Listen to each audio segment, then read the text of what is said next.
I just looked at it as I want to be one of the best basketball players who've ever played. That's the end goal. Okay, how do I get there? How do I get there? And every decision I made in my life was centered around the process of helping me eventually get there.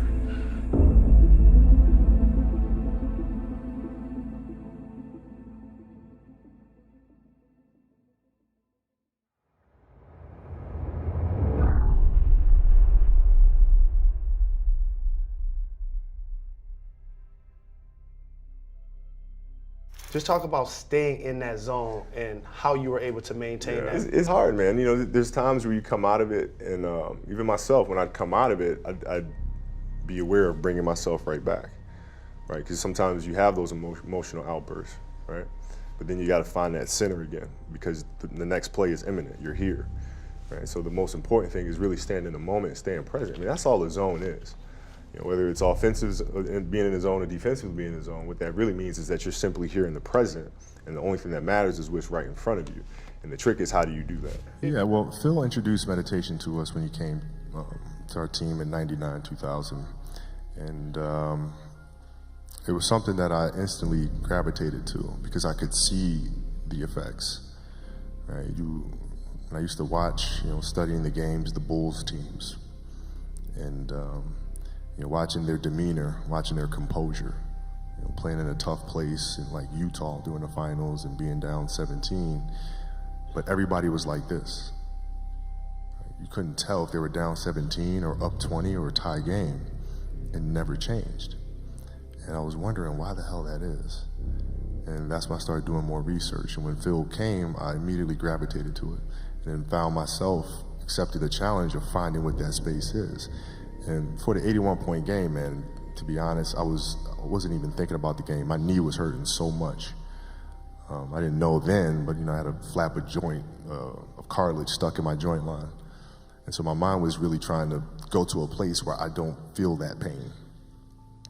And the game started, and because of that, I was just in a different space. I wasn't worried about what was to come. I wasn't worried about what just happened. I was just here. And when you're just there in the moment, playing plays right in front of you, your focus is heightened because nothing else matters. That's the space I've tried to get to. I meditate every day. And I do it in the mornings, and I do it for about 10 to 15 minutes. And I think it's important because it sets me up for the rest of the day.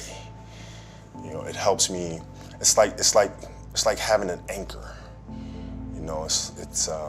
If I don't do it, I feel like I'm constantly chasing the day, as opposed to being able to be controlled and dictate the day. Not that you're, calling the shots on what comes forward, but the fact that I am set and ready for whatever may come my way. I have a calmness about whatever comes my way and a poise. And that comes from starting the morning off with meditation. Before you start a game, how can you lock in and get into that mental space where nothing else matters? You're completely locked in and focused on what you're trying to accomplish as an athlete out here. The noise of the crowd doesn't matter. Whether the cheering or booing doesn't matter. You're just completely locked in. How do you do that? I bought into the meditation. I bought into the deeper connection that exists within the game. And so when you watch our teams, or you watch any of Phil's teams, or Chicago teams, Game 6 against Utah, you watch our games, Game 7 against Boston, we were never rattled, ever. Because we're always in the moment, always in the present, always extremely calm, always looking at the reality of the situation and not letting our emotions cloud our execution. And that comes from being in that meditative state that he would teach and preach from day one. 11-point lead right now for the Lakers. Final minute, third. Bryant won't go. Dunking the board. That felt good. I hate when shots feel good and they don't go in. But you gotta just tweak it. You forget about it, go into the next play. Yeah, I don't dwell on missed shots at all. I don't think about that stuff. Very, very optimistic. If I miss 5 in a row, that means I'm due for the 6th one. If I miss the 6th one, that means I'm definitely due for the 7th one. If I miss the 7th one, that means that 8th one's going in. Give me that!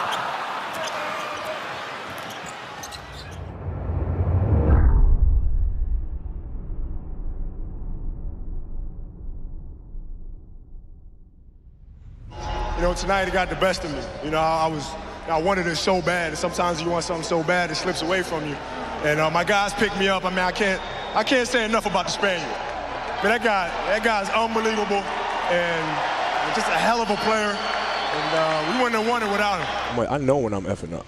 You know what I'm saying? So Yeah, I can sit there in the locker room and just relax and collect myself. You know, I think, you know, one of Phil's great attributes is that he knows when players need to hear something and when they don't. And when they don't, he'll give you your space. And he knows how bad I wanted this. You know, but the problem was I wanted it too much and I was exhausted.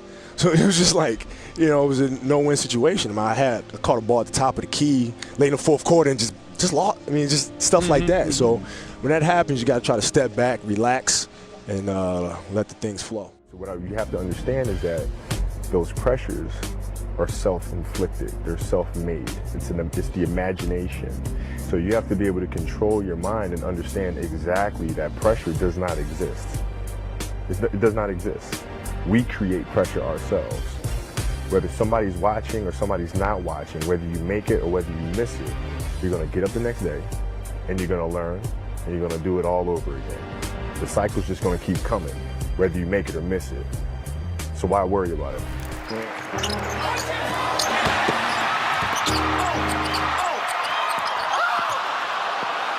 That's doing too much. It's just a dumb play by me. My fault, Al. What you make? That's just a dumb play. Should have laid the ball up. Damn it. It's fun. All this is, it's fun to me. There's no pressure in it. There's no fear. A lot of guys, I think, when they match up with other great players, there's a fear of embarrassment, you know, to guard them, afraid that they might make you look bad. I really don't care. It's just fun going up against them. If you're playing a great player, of course he's going to make you look bad sometimes, but that's part of the game. It is what it is. First of all, when you try to block something out, you're just telling yourself you're just bringing more attention to it. By saying, don't think about this, don't think about that, you're going to think about it anyway. So what I try to do is I embrace it. You know, it's like a cloud passing in the night, man. And you see it, it comes to you, and then there it goes, right? So when I have distractions or media requests or whatever the case may be, I see it, I recognize it, I understand it's there, now I let it go, right? So it's this constant cycle of things that happen. Instead of being rigid, just embrace it, just let it go. Take it, let it flow through you, and then let it pass.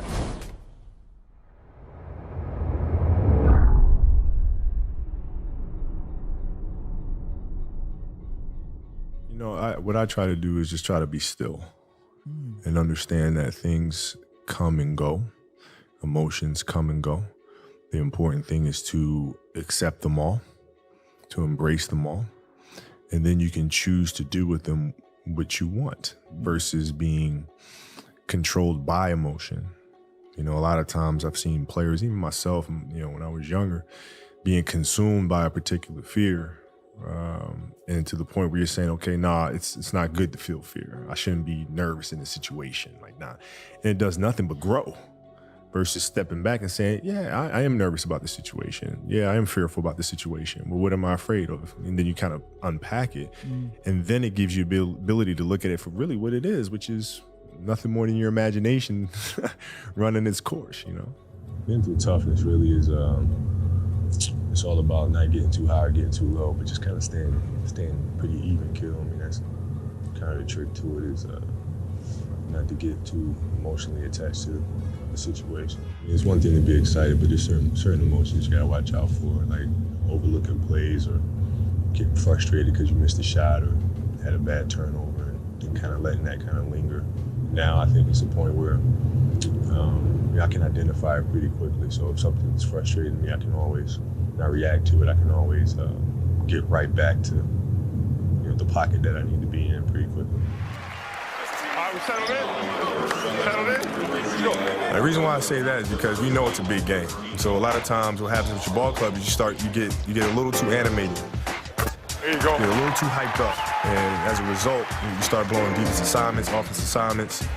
You just become too into the game. And so normally what happens is a couple minutes go by and all of a sudden your emotions settle and now you're ready to play the game the right way. I think it's important for athletes to own what it is that they're going through. It's awareness, right? I think a lot of times we try to tell children, tell young athletes in particular, that if you have those thoughts and those feelings, that's weakness, that's bad, you shouldn't be feeling that, which then causes them to, right, feel some type of way about themselves, right? And they carry that around with them for the rest of their lives. And I think the most important thing is for us to be aware of what's going on in here. Not that it's bad, good, or indifferent, but it's awareness. And once you're aware of it, then you can choose to walk hand in hand with it, or you can choose to fight it, but you're making that decision. If you just can constantly bury that in the distance, then it starts festering and it comes up in different ways and manifests itself in different ways. That's the game. That's the trick of the game, man. Is like, can you, again, detach yourself from it? Can you remove your emotions from the situation? Emotions get in the way a lot, especially in competitive situations.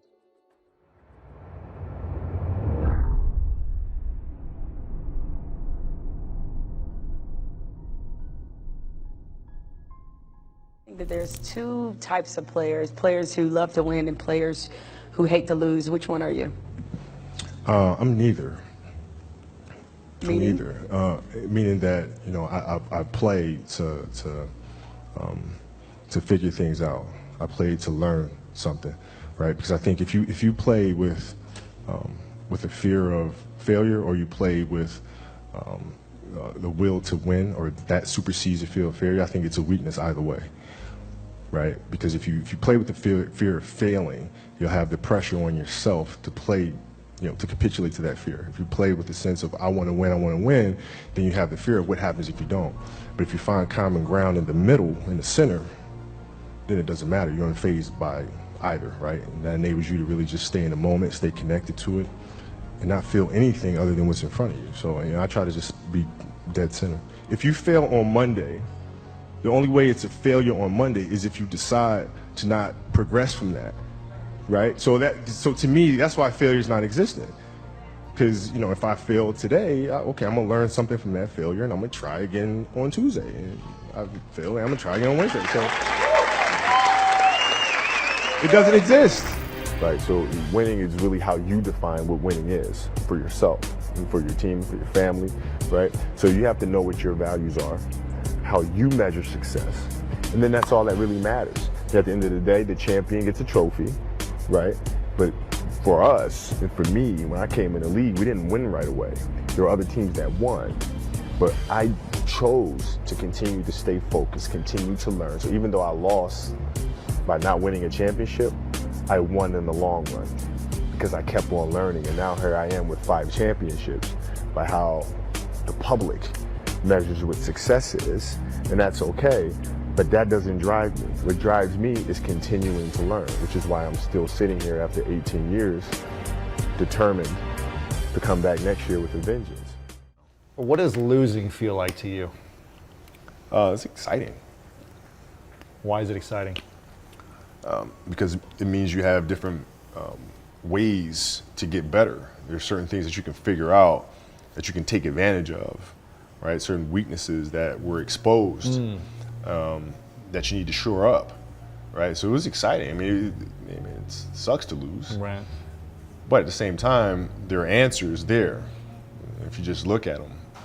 Because you get the information from losing more than from winning, probably. Yeah. I mean, the answers are there when you win, too. You just have to look at them, Yeah. right? So it's a constant process. It's exciting when you win. It's exciting when you lose, because the process should be exactly the same, whether you win or you lose. As you go back and you look and you find things that you could have done better. You find things that you've done well that worked. You figure out how did they work, why did they work, how can you make them work again? Yeah. And but the hardest thing is to face that stuff. You grow up and you make game-winning shots, and it's awesome. You come back the next day and miss a game-winning shot, and it's misery. And then the next day comes and you're back playing again, and you understand that life has this cyclical nature where it's, you know, what you do on Monday, it's fantastic, but then Tuesday is a bad day. But guess what? There's Wednesday. Yeah. So are we just supposed to live our lives like this the whole time? You know, versus just staying like this and understanding that it's really just a journey of evolution. Every day is just constant improvement, constant curiosity, constantly getting better. The results don't really matter. It's the figuring out that matters. Yeah. And if there's a challenge that ensues, oh, good, I want to see how I stack up to that. So you go after it, and it's just it's fun. It's like you get a chance to compete against opponents, and you get a chance to see where you stack up against them. It's like, I want to see. Maybe I'm not good enough today, but that's fine. I'll be good enough the next time I see you, though. You know, and you get a chance to always measure yourself. At 13 years old, I played the longer game because my game wasn't about being better than you at 13. It was to be better than you when, the chips are really on the line. So when we played at 13, I would size you up and see what your strengths and weaknesses are. How do you approach the game? Are you silly about it? Are you goofy about it? Are you good at it just because you're bigger and stronger than everybody else? Right? Or is there actually thought and skill that you put into it? Right? And when I'd play to my weaknesses. I wouldn't play to my strengths. I played to my weaknesses. Because when you're playing summer basketball, there's so many games. So there's not a lot of skill work being done. So when are you going to get better? Right? When you're playing in competition situations, you're only playing to your strengths. Why? Because you want to win. Right? So what I would do, I was work on the things during those games that I was weak at. Left hand, pull-up jump shot, post game. Right? So I have a strategy. And so then fast forward to when I'm 17, and my game is completely well-rounded, and that player at 13 that I saw at 13 is still doing the same shit at 17, now you got a problem. And so it's always that competitive nature, the work ethic, and curiosity. Because I asked a lot of questions. Playing with Bryant Scott, I asked him a lot of questions. Eddie Jones, who was great at chasing guards off the screens, and I didn't understand how to do that. I would sit with him before practice, after practice. Magic, James Worthy, Kurt Rambis, Kareem Abdul, all the Laker greats. I would always sit down and just ask them questions about certain games that I studied growing up. What actually happened there? What did you feel there? Why? Bird tough to defend. Why? Because you look slow as shit to me. So I'm missing something. So tell me what I'm missing. You know what I mean? And so I would always ask questions and try to learn as much as I could.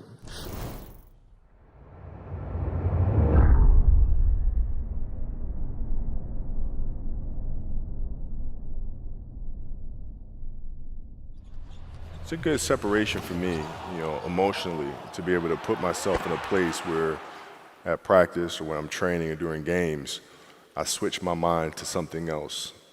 I switch my mode into something else, right? For me, it's the equivalent of Maximus Decimus Meridius in Gladiator picking up the dirt, smelling the dirt. It's go time, right? So that was my mental switch. It was like an actor getting ready for a film. You got to put yourself in that cage. When you're in that cage, you are that character. And then when you leave there, it's something completely different. But when I'm in that cage, bro, don't fucking touch me. Don't talk to me. I had to separate myself. Because going through that time, it felt like there's so many things coming at once. It was just becoming very, very confusing. I had to organize things. So I created the Black Mamba. So Kobe has to deal with these issues, all the personal challenges. The Black Mamba steps on the court and does what he does. That's it. Be you. Be you. There's no gimmick. You don't have to contrive anything. Who are you? Where are you today? What is your story? Where does that come from? Right? And then all you're doing is not communicating the story to the public. I tell you, when I was in high school, and I used to work out with the 76ers. I used to ask them, what's it like to guard Mike? Mike? You mean Black Jesus? I'm like, what the fuck? Black who? Oh, we call him Black Jesus. Or you can call him Black Cat. I'm like, I'm gonna call him fucking Mike. That's his fucking name. So the level of fear that he inspired in others was insane. Wow. And I would tell him, I said, when I face him, we're gonna go at it. He says, oh, you don't wanna do that. I'm like, what? Man, you don't know me, man. And so when we matched up, I think he understood that. And when I was 18, my first year, he got the best of me a bunch of times. I was right there the next play. You're not intimidating me, yeah. I'm not going anywhere. And I think he saw that level of respect, because I think he was the same way at 18 years old. And that common bond is what I think, where our connection was built. Can I just ask a question? Jeez. 3 titles, could be a 4th in a matter of weeks. League MVP, could be Finals MVP. And by the way, you go and win the gold this summer. Only one other person has done all of those things in one season, which is Michael Jordan. How you gonna get mad at that comparison? I'm not mad at it. You're talking about the greatest that ever played the game. Okay. Come on. I mean, just let me do me. Right. Just let me do me. But does not Kobe want to be the greatest? Yeah, I want to be compared with Michael Jordan. But don't you want to be the greatest? I want to be the best I can be. You understand what I'm saying? Like, Michael is Michael. And I've learned so much from him. And he and I always talk. I could pick up the phone and call him, and he's always there for me. And, but you gotta let me be me. You know, we're different people. Now, at that point, was that when the Black Mamba raised its head? Yeah. Or was identified? Well, it was always there. It was always there. It just identified. Let's put a name to it. Yes. Tell me about that. Well, I mean, like I said, there's a difference between who you are and what you are. And what I am when I step on that court is, I become that. I am that killer snake. I'm stone cold, man. Bryant dribbling, has to put it up with the buzzer. He banks in the 3, and the Lakers win the game. Of all your nicknames, which one is your favorite and why? Like Mamba, Vino. I like right now. I like Vino right now. You like Vino right now? I like Vino. Vino right is now. a great nickname. Yeah, Black Mamba's like, that I enjoy that obviously. And that's the alter ego that I turn into when I step on the court. I can't remember where this was. You mentioned you studied actors to get mindset. It was kind of a throwaway line, but I'm wondering who you studied the most. Like, who are you watching? And you're like, I love that cold ass shit from whoever in this movie. Hilary Swank and I had a lot of conversations about that actually, and talked to Kate Winslet about it as well. But we really got into how they build their characters and how they get into character. I've spoken with Larry Moss about that process as well. And there's something to that because, like, as an actor, you are trained to get into that zone, find that pocket. And as athletes, the psychology is the same. The Sean Penn as well, we had a great conversation about it as well. The discipline is different, but the behavior is the same. Before you start a game, how can you lock in? You get into that mental space where nothing else matters. You're completely locked in and focused on what you're trying to accomplish as an athlete out here. The noise of the crowd doesn't matter. Whether you're cheering or booing doesn't matter. You're just completely locked in. How do you do that?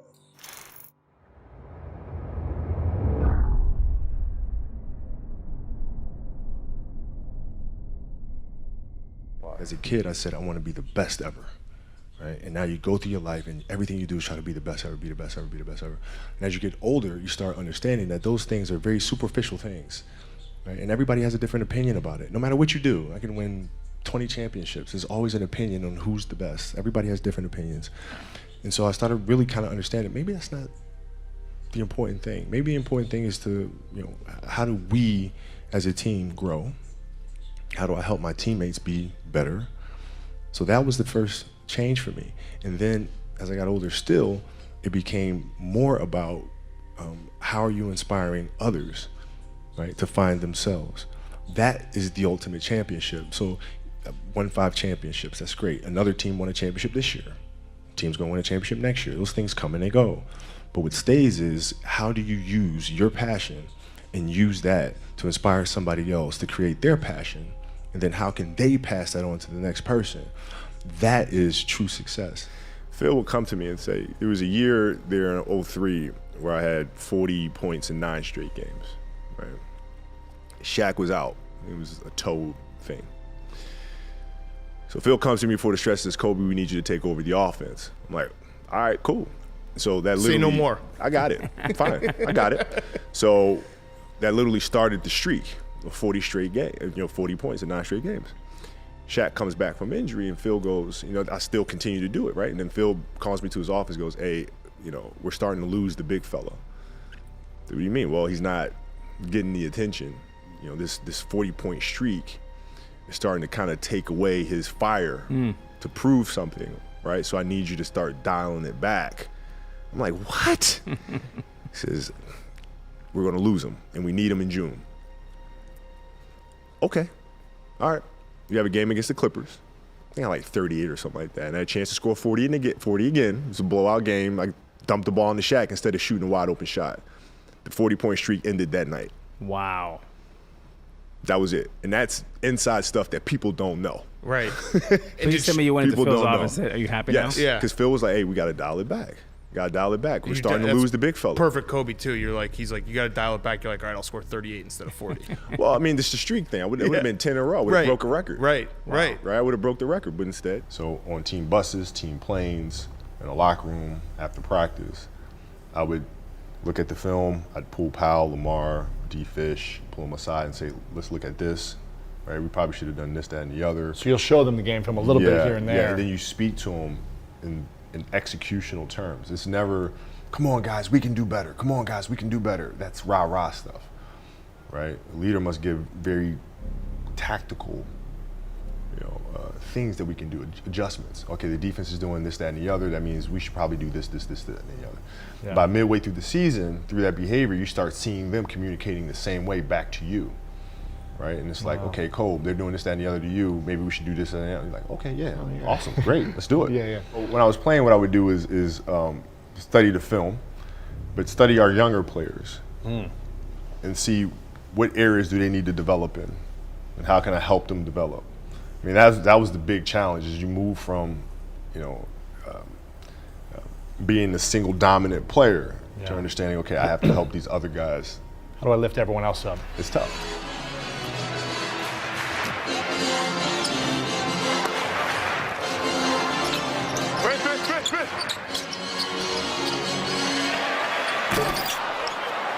The reason why I did that is because I know San Antonio is not going to leave me. Bruce is not going to take his body off of me.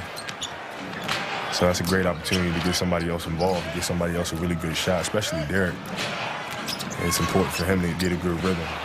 Parker flips it. You're going to create that momentum, though. So Phil wants me to take that shot, but I'm seeing, if this winds up being a close game, I'd rather save that shot for the fourth quarter and continue to punish them with my teammates. And with Powell rolling to the basket, if he doesn't have it, you got another shooter coming up that'll have it. Hey, Fish, hit me on the pinch. Come off. I'm going to hit him coming off that double for a three. That's just a lob out there. Yeah.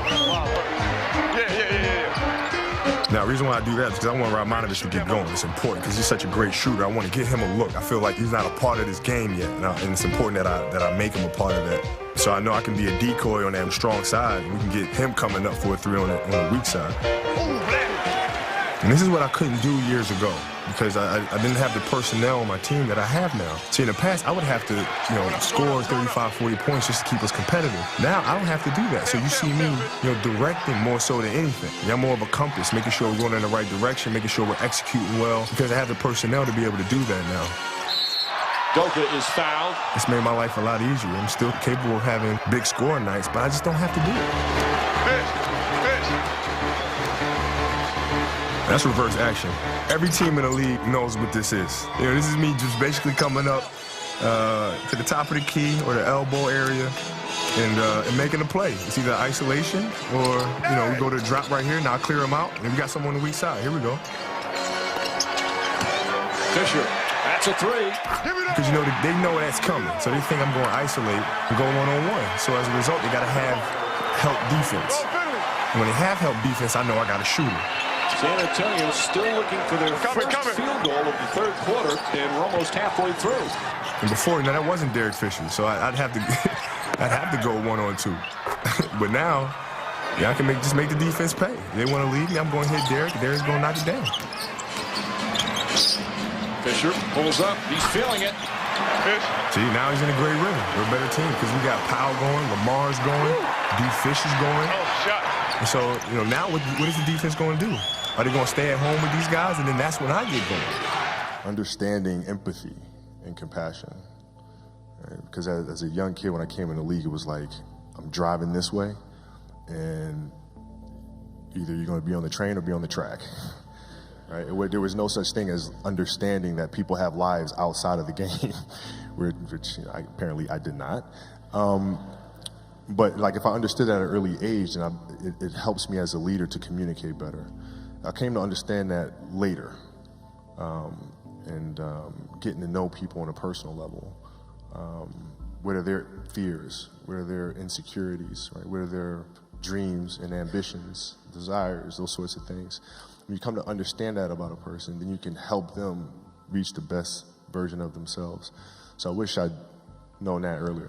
Phil wrote that you were, he said that your philosophy was give me the damn ball, but at a certain point, that changed. You started taking your teammates to dinner, you started socializing with them and treating them like partners. Was that a conscious decision you made, or did that just happen? It was part of the evolution of understanding, what it takes to enhance the group around you.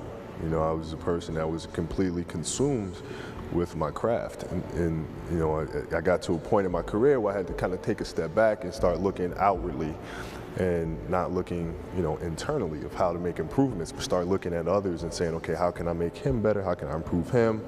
What's he going through, et cetera, et cetera. And that came from, Phil's direction. I think the definition of greatness is to inspire the people next to you. I think that's what greatness is or should be. It's not something that lives and dies with one person. It's how can you inspire a person to then in turn inspire another person that then inspires another person.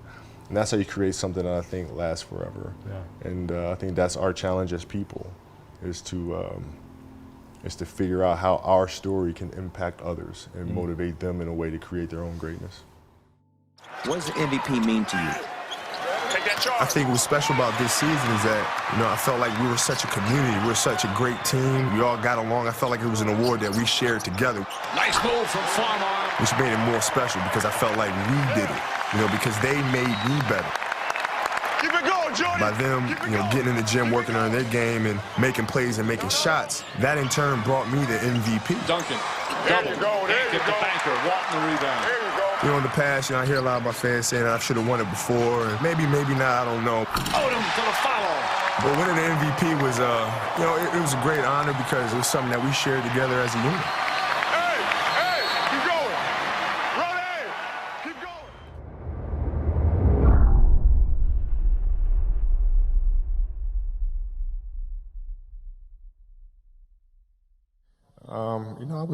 I think I was just born to play, man. I started playing at like 2 years old. And my father wasn't one of these fathers that was like, you're going to play basketball, or, he wasn't one of those guys. It was just I was just around the game a lot, and I gravitated to the ball, and I was completely geeking out about like the smell of the ball and like the way it sounds when it hits concrete versus how it hits a parquet floor, and like the sound of the nets and the different material of the nets. And there's certain basketball hoops, like in high school gyms and in college gyms, the rim sits slightly above the lower part of the backboard. And it was like, I was geeking out if I got into a gym which was like the NBA with the lower stanchion of the backboard and the hoop were completely parallel with each other. Like little shit like that would freak me out. So to answer your question, I was born to do this thing, man. And I did it nonstop all day long from the age of 2 to when I retired, man. I love playing basketball. There's nothing like it. What is it you love? This is the ball when it bounces, the sound that it makes, the smell of the basketball, the nets when you shoot the ball and it goes right through the net, the sneakers as they squeak on the wood, the strategies, the competition, the camaraderie, the fans. You just go on and on and on. I think it's just finding what it is that you love to do. Like I don't feel like I worked a day in my life.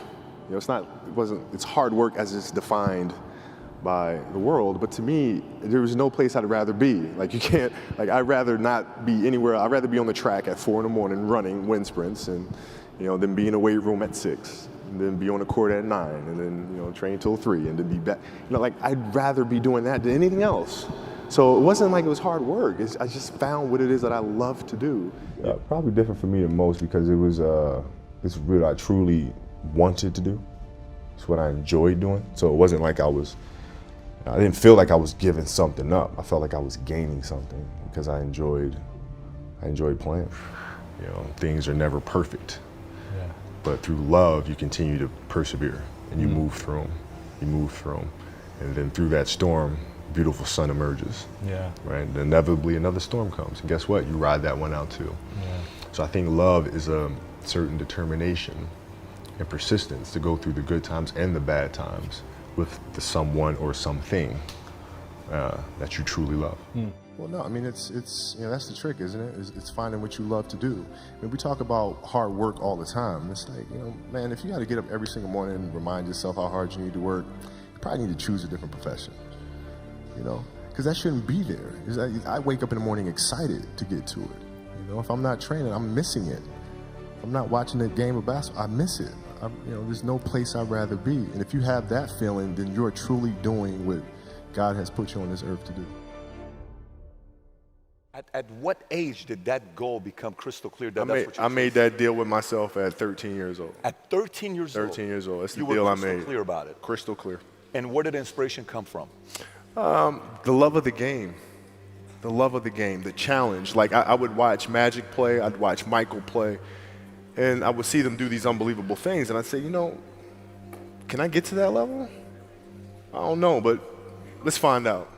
Players oftentimes, they lose that passion, right? They're playing for economic stability. Sure. They show up and they're like, oh, for the first time in my life, I can go to Vegas and ball out and be popular and famous, and I'm going to enjoy that.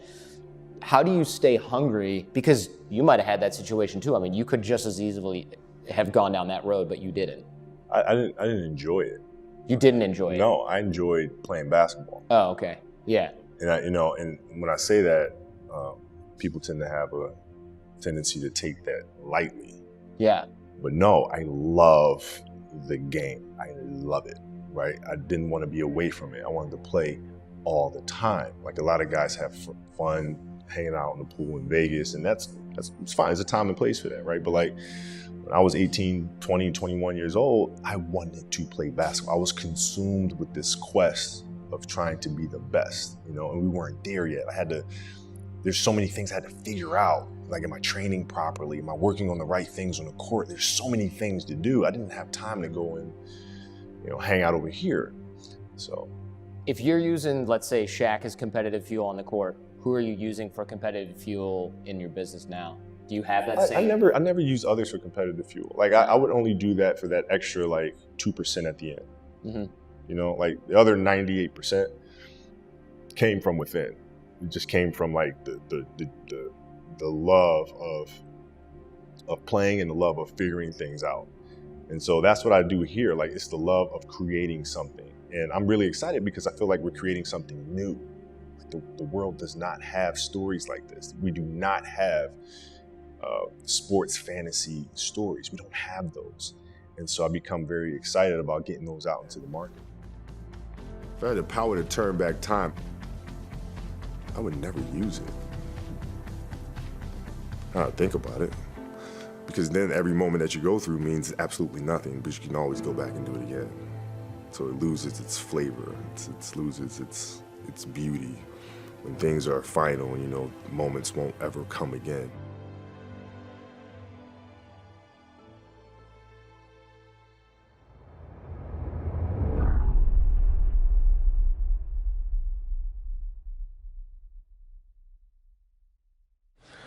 Well, what I found out is that the game of basketball has really been a great teacher of life, as far as unending challenges, teamwork, you know, doing things together. Getting along, learning the ups and downs of a season, and, you know, enjoying the journey of the season. And it's really helped me mature. I've heard Michael use that quote before, and I've heard Magic use the quote before, saying how the game has really been a teacher of life for them. And a couple years ago, I really didn't understand what they were talking about. I couldn't see that. But now I can definitely say the same thing. If you finished your career without a championship, you would not have looked at that as a failure. No, I would have looked at it as being extremely disappointed because I had a dream and I had goals that I wanted to accomplish, right? And if I don't accomplish those goals, I have to ask myself why, right? So from my position, the reason why I would not have accomplished those things is poor leadership, failure to communicate properly with my teammates to put them in positions to be successful, lack of preparation. You know, all those things would be reasons why I don't win, right? So now, if that was the case, in my career, I have to sit and I have to analyze that. And then as I move and I evolve, you know, post basketball into business or whatever, those same weaknesses are going to reveal themselves there, right? So if I don't learn from that, I'm going to struggle here too, right? So I can take those situations and learn from those and have them, you know, make me a better person later in life. But if I don't take that stuff and apply that someplace else, then that's failing, which to me is the worst possible thing you could ever have, is to stop and to not learn. Well, I mean, because I think the greatest fear that we face is ourselves, actually. You know, I think it's not anything that's external or anything that's superficial. I think the greatest fear you face is yourself, because, you know, we all have dreams, and it's very scary sometimes to accept the dream that you have. And it's scarier still to say, okay, I want that. It's scary because you're afraid that if you put your heart and soul into it and you fail, then how are you going to feel about yourself? Right? So being fearless means putting yourself out there and going for it. No matter what, go for it. Not for anybody else, but for yourself. You know, sports is the greatest metaphor we have in terms of dealing with life. Because, you know, even if you listen to music will give you guidance, right? That you can then meditate on and think about how you would apply it. In sports, you have to apply it in the here and now. I mean, you're faced with challenges moment to moment. You're faced with pressures and anxiety and communication or the lack thereof and all this other stuff. Like, it's in the moment. So you have to live it. And when you practice those things, you become better at it. Even now that I'm retired, you know, everything that I've learned from the game of basketball, I've carried it over into life. You know, like, basketball's helped me be a better person, a better friend, a better father. Well, because there's life lessons that are within the game, like communication, like unselfishness, like attention to detail, and empathy and compassion. Like, all those things are in the game. And as an athlete, if we are aware of those things, it helps us become better human beings. Did last year at any point with you going through your first season not playing basketball? Never. Not once did you think about it? Never. Here's the thing, is for us athletes, it's really hard to transition from that, right? And I was really personal about it when I wrote Dear Basketball. But that is the true challenge of finding what comes next and finding something that you love to do every bit as much as you loved your first passion. That is the challenge for us. And I think, unfortunately for us athletes, we've been pigeonholed into thinking that we can only be one thing. And so when I retired, everybody is saying, okay, he's too competitive, he's not gonna know what to do with himself. He's gonna have to come back. I took that as a personal challenge of them thinking I'm this one-dimensional person, that all I know is how to dribble the ball, shoot the ball, and play basketball and compete at that level. And so I took it as a personal challenge. I will never come back to the game, ever.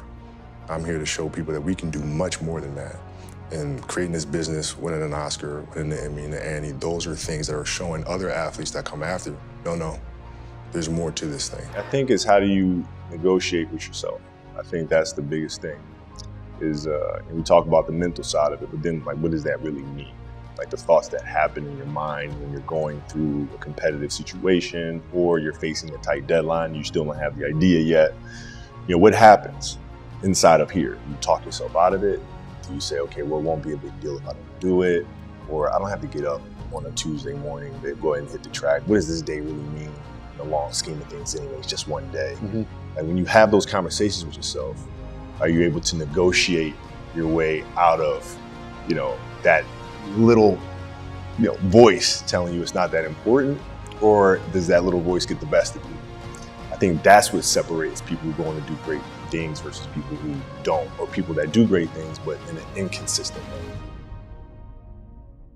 You said, I read a quote that you said you love business as much as basketball. There's no way that's true. It's 100% true. There's no way. I mean, basketball was your life, your passion. everything. You're telling me you love doing business as much. If you could, basically snap a finger and be 25-year-old Kobe or the Kobe today, you wouldn't go back and keep playing basketball? No, because I've already done it. See, here's the thing. When I was playing and teammates would say, oh, Kobe's not out on the road. What is he doing? You see me on the plane, he's reading. What is he reading? He's writing. What is he writing? Mm-hmm. I'm practicing. Mm-hmm. I'm writing. I'm practicing. I'm understanding how to tell stories. I'm reading Joseph Campbell and how to create arcs, compelling arcs and plots. I'm reading that stuff. So this is going back 15 years, right? So I don't just retire, write Dear Basketball, and luck into winning an Oscar. You know what I'm saying? Yeah. That stuff comes from hard work and from studying for 15 years how to write and how to organize structure, right? And you can't do that without having a serious love or commitment to the craft. I sometimes forget that I played basketball in the major leagues baseball for 23 years. Yeah. Because I'm so excited in the moment, being present. That sounds really weird to people. Right. They think we're lying. It does. It's really I weird. feel like you're How lying. is that possible? There's no way, man. Like I remember I said, I told somebody, I said, listen, if what I do in the next 20 years is not better than my last 20, then I failed. And they're like, well, that's disrespectful to what you've done the last 20 years. How could you say? My man, I wouldn't accomplish what I accomplished my last 20 years if I did not have this mentality to begin with. So the kids are running. They've been running for 2 hours. Running. This one kid misses the line by like half inch. No, it wasn't even a half inch. It was like about that much. He misses the line. Kobe's like, stop. We had to stop everything. And he's like, nobody gets shoes. And all these kids are like, oh, they're mad at the kid. Yeah. They're like, touch the line. All you gotta do is touch the line. That's it. It was this much. Touch the line. And Kobe's like, no, nobody gets shoes. You guys sit on the sideline. And then Kobe made this kid run suicides, which is another drill. Baseline, free throw line, baseline, half court, baseline, opposite free throw line, baseline, and back. 3 in a row. 3 times. You had to run 3 of them. Yeah. But the best part was, the last one, Kobe ran with this kid. He ran with this kid. Okay. Yeah. It's awesome. He ran with this kid, and there's 1.1 million people are watching online. Crazy. He ran with this kid. This kid was dry heaving. He was about to die. Yeah. But you're lucky he didn't die. No, he wasn't gonna die. He wasn't gonna die. but the important thing to understand is you can't shortchange yourself. Like you're not cheating anybody but yourself. Right? I mean, you're tired. You're literally this far away from the line. Why would you not go that extra to touch the line? Right? So if I let him get away with that, right, all of a sudden he starts maybe to cheat something over here, right? Not give his best over here, not give his best over here. And as years go on, he's going to be he's not going to reach his full potential because he's been taking these little shortcuts that just add up. And you can't let that happen. Our job as teachers, as mentors, as inspirers, it's our responsibility to hold them accountable to those things. If we have a project and you're saying, okay, I can do that, that's not the project we want. The projects that say, I don't know if I can animate that. I don't know how to write that story. I don't know how to do that. Those are the things we want because through that curiosity, you'll reach a level that you didn't think was possible. Mm-hmm. And so running the studio, that's what I'm doing. And the whole idea is that, when I started playing the game, everything was about trying to be the best. Win as many championships as you can, yada, yada, yada, yada. You get older, you start to understand that really it's about the next generation, that these championships do come and go, right? And there'll be other people that win championships, but the most important thing you can do is to pay everything that you've learned forward to the next generation to come. And that's truly how you create something that lasts forever. My kids, volleyball, basketball, schoolwork, they work every day. And that's how you instill it in them, where it becomes a behavioral thing. And it doesn't matter what they decide to do. Like if Gianna decides to not play basketball when she grows up, that's fine. But she understands the discipline that it takes to work at something every single day. So whether she wants to be a writer, a director, a doctor, a lawyer, she'll have those characteristics. I think curiosity is the most important thing. Like you have to be infinitely curious about things and pursue things that you really enjoy, you know, despite what others may say. So, you know, I'll give you an example. During my last year of playing, I would get the question all the time from other players, from media people that pull me aside, and they would be genuinely concerned. Like, okay, what are you going to do when you retire? Like we're concerned about you because you're so competitive and so focused on basketball. What are you going to do next? And I'd say, well, I'm going to be a storyteller. And they just kind of pat me on the shoulder and say, okay, yeah, that's cute. So here's what's going to happen. You're going to retire. You're going to go through a state of depression. I'm like, no, I figured out what I'm going to do. No, storytelling, that's not a real thing, right? But I got that a lot. And if I didn't learn from the game, I would have allowed that reaction from people to deter me from what it is that I was doing. And it could have completely pushed me in another direction. But instead, I stayed focused on it. I remained determined, and I believed in it, and I pushed forward. And lastly, our daughters, Natalia, Gianna, and Bianca. You know, I hope that tonight is not, you know, you guys know that, you know, if you do the work, you work hard enough, dreams come true. You know that, we all know that. But hopefully what you get from tonight is the understanding that those times when you get up early and you work hard, those times when you stay up late and you work hard, those times when you don't feel like working, you're too tired, you don't want to push yourself, but you do it anyway. That is actually the dream. You know, when you have a dream as a kid to say, okay, I want to play in the NBA, sometimes it feels like the worst thing you can do is actually share that dream with other kids and other people, because they have a way of kind of talking reality into you and saying, okay, you have to have perspective. Not a lot of people make that, let alone some kid that's playing basketball in Italy is going to make it to the NBA and do all this other stuff. So the biggest challenge, I think, is believing in your dream and not losing that childlike innocence and quality to be able to have these big dreams and go after it, because it can be done. It's just unfortunate there are some people in the world that don't believe that they can achieve those dreams. And so they try to talk you out of your own. So that is a really, really big challenge that I faced as a kid, as I faced in the NBA, and as I continue to face now.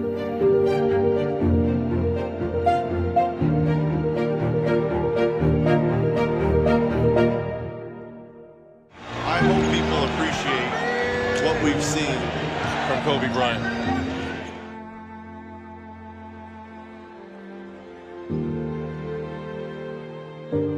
It's been fun. It's been amazing playing against this younger generation, seeing them grow up after all these years. And I guess it's a wrap. I see you when I see you. Kobe Bryant, one of the greatest players to play the game. There will never, ever be another Kobe Bryant.